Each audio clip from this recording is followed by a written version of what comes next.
திருநாள்கள் பிறக்கும் என்ற நம்பிக்கைக்கு ஏற்ப ஒவ்வொரு தமிழரும் கொண்டாடும் தமிழர் திருநாளை பொங்கல் திருநாள். பொங்கல் பண்டிகைக்கு முதல் நாள் கொண்டாடப்படுவது போகி திருநாளாகும். பழையான கழிதலும் புதியான பொங்கலும் போகி பண்டிகையின் சிறப்பாகும். வீடும் நாடும் தூய்மைப்பட்டு சுற்றுச்சூழலை போற்றுகின்ற இணைய திருநாளிலே பொய்யாகும். இந்த நாளிற்காக வீட்டை தூய்மை செய்வது, வண்ணம் பூசுவது போன்ற நடவடிக்கைகளை மேற்கொள்ளவர்.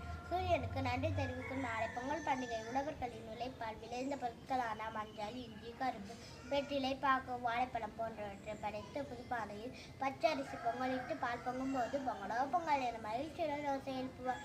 பொங்கலுக்கு மறுநாள் மட்பொங்கல் கொண்டாடப்படுகிறது.